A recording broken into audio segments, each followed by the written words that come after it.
ওই যে একটা মেয়ে আসছে না, ওই মেয়েটা এই এলাকার কোনো ছেলেদেরকে পাত্তা দেয় না।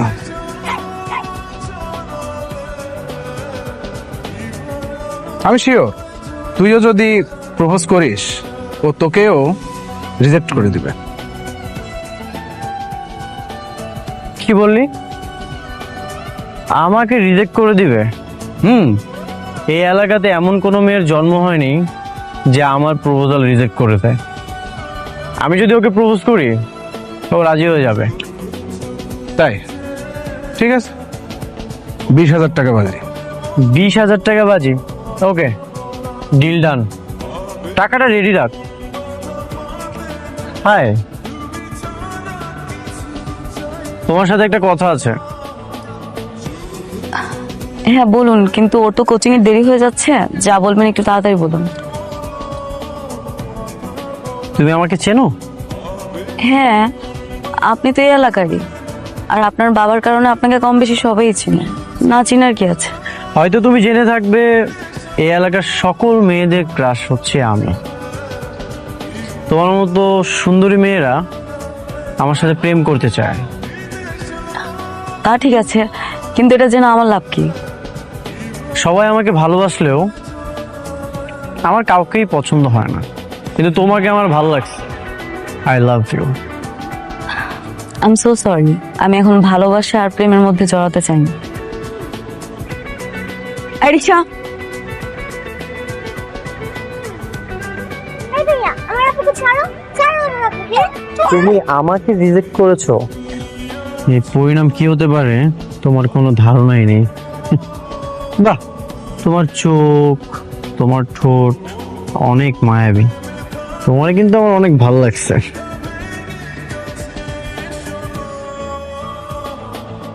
অসভ্য বেয়াদবি তোর! রাস্তাঘাটে মেয়ে মানুষ দেখলে আর হুঁশ থাকে না, না গায়ের মধ্যে পড়তে ইচ্ছা করে। সাজি লাগতো। চল।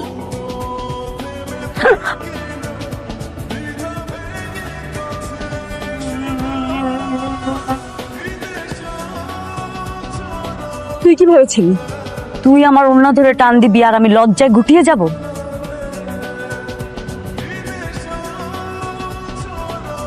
তুই যে কোনো প্রস্তাব দিবি সেটাতে আমি রাজি হয়ে যাব। তোকে প্রথম চটটা মেরেছি তোর ব্যবহারের জন্য, আর দ্বিতীয় চটটা কেন মেরেছি জানিস? যাতে আজকের পর থেকে কোনো মেয়ের মানহানি করার আগে একবার হলো তুই ভাবিস, মনে রাখিস। চল মায়া।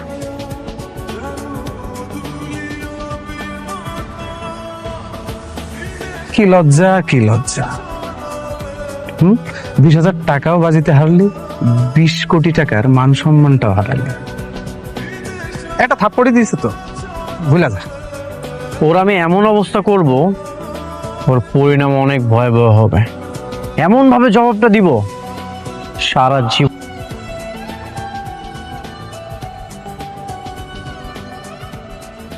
বাবা, আমি একটা মেয়েকে অনেক পছন্দ করি। এই যে মেয়েটার ছবি, ছবির পিছনে নাম, অ্যাড্রেস, ইনফরমেশন সবকিছুই লেখা আছে। তুমি এই মেয়েটার সাথে বিয়ের ব্যবস্থা করো। তোর যে লাইফ স্টাইল, আমি চাই না তোর সঙ্গে কোনো মেয়ের বিয়ে হয়ে তার জীবনটা নষ্ট হোক। এতদিন তো আমাকে অনেক কিছুই বলেছো, আমি তোমার কোনো কথাই শুনিনি। বন্ধুদের সাথে আড্ডাবাজি বন্ধ করতে বলেছো, সেটাও শুনিনি। অফিসে যেতে বলেছো, সেটাও যাইনি। এখন থেকে আমি তোমার সব কথাই শুনবো, যদি এই মেয়েটার সাথে আমার বিয়ের ব্যবস্থা করো। তুই কি শিওর? 100% শিওর। ওকে, ঠিক আছে, তাহলে এই মেয়ের সাথে তোর বিয়ের ব্যবস্থা করতেছি, কিন্তু শর্ত কিন্তু একটা। এই মেয়ের সাথে তোর বিয়ে হলে তুই ঠিক মতো অফিসে যাবি, কোনো ধরনের আড্ডাবাজি করবি না, মনে থাকবে? ঠিক আছে বাবু। তুই আমাকে থাপ্পড় মেরেছিস, একবার তোকে বিয়ে করে বাসায় নিয়ে আসি, তোর জীবনটা আমি ধ্বংস করে দিব।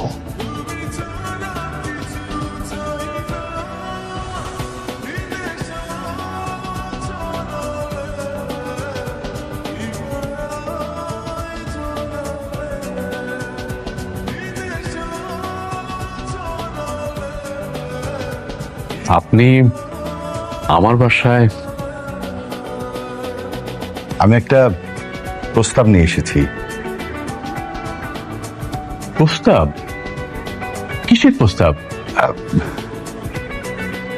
আমার একমাত্র ছেলে তানিম, আমার অবর্তমানে সবকিছু ওই পাবে।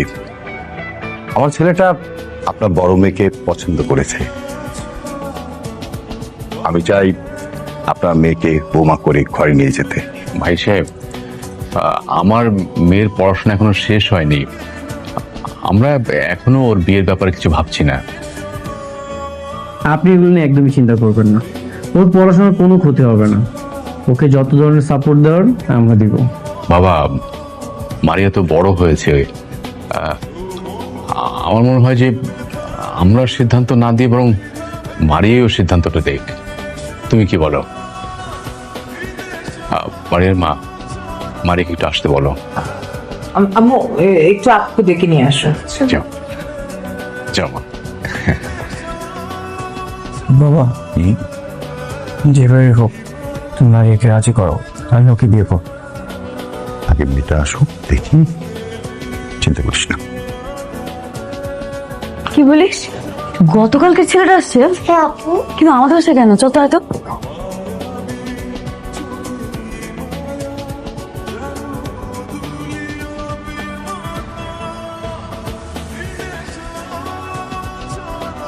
আপনি নির্লজ্জ বেহাদের মতো বাসা পর্যন্ত চলে আসছেন। বের হন, বের হন বলতেছি। এই, কি ধরনের কথাবার্তা মারিয়া? মানুষ কি বলবে? ও, ওনারা তোর জন্য বিয়ের প্রস্তাব নিয়ে আসছে। বিয়ে? কাকে বিয়ে করব? এর মতো চরিত্রহীন লম্পট ছেলেকে বিয়ে করব? যে ছেলে কিনা রাস্তাঘাটে মেয়ে মানুষ দেখতে হুঁশ থাকে না, ওন্না ধরে টানাটানি করে, তাকে বিয়ে করব আমি? কি কি বলতেছিস তুই? কারণ না তো টানাটানি করছো মা।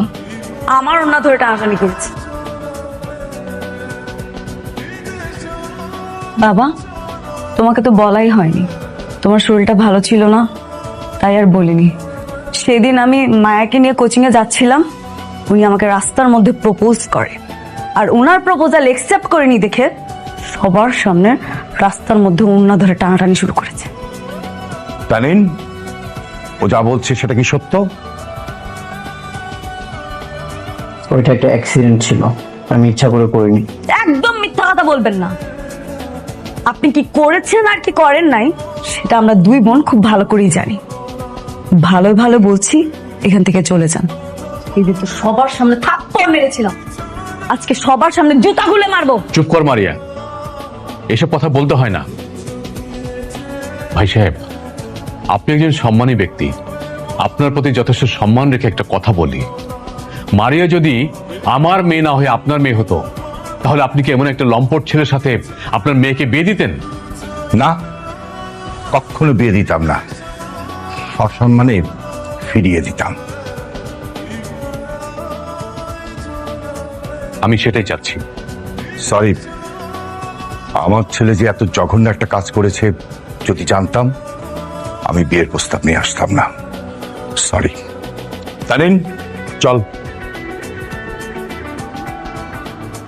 তোকে আমি আমার বউ বানাবই, তুই আমার হাত থেকে বাঁচতে পারবি না।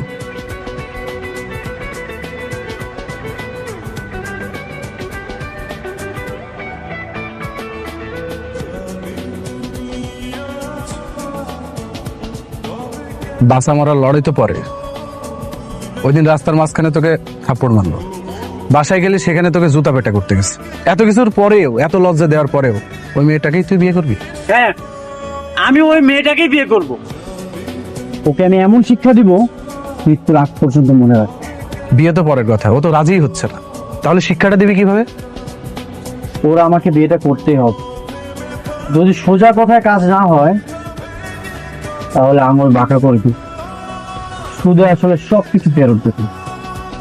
ঠিক আছে, অনেক লেট করে ফেলছি। রাখেন রাখেন রাখেন রাখেন,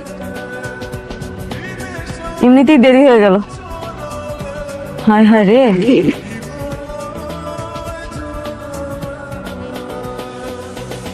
ভাইয়া আমার তো দেরি হয়ে গেল। মায়া কোথায়? মায়া মায়া তো আজকে স্কুলে আসে না। কি বলেন, স্কুলে আসে নাই? ওর তো আজকে একা একাই স্কুলে আসার কথা।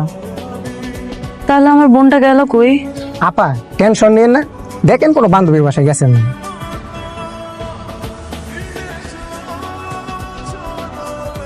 এরকম তো হওয়ার কথা না। বোন হারিয়ে গেছে, খুব কষ্ট লাগতেছে। সাবধানে রাখো, তোমার তো আবার শত্রু আছে তাই না? তার মানে আপনি আপনি আমার মায়াকে লুকিয়ে রেখেছেন। কোথায় লুকিয়ে রেখেছেন মায়াকে? তোমার বোন কোথায় আছে কে জানে, আমি তো জানি না। আচ্ছা, তুমি তো অনেক সাহসী প্রতিবাদী নারী। ঠিক আছে, তুমি তাহলে তোমার বোনকে উদ্ধার করো। চল।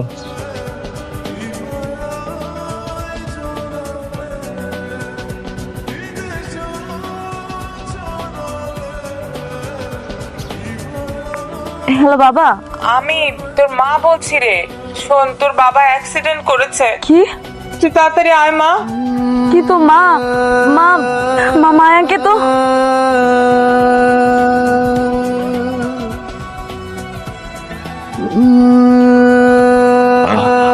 আস্তে। বাবা বাবা, ইস, হাত পা কি করেছো?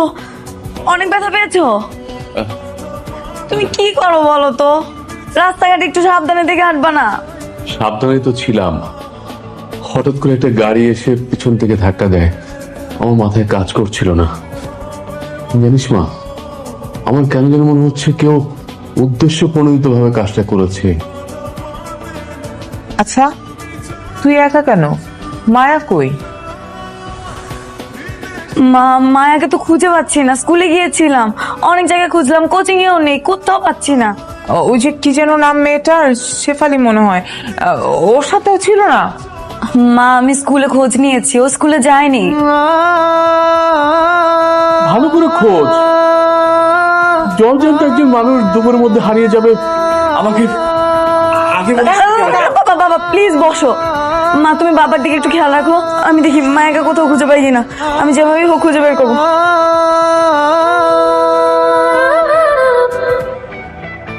সাবধানে যাস।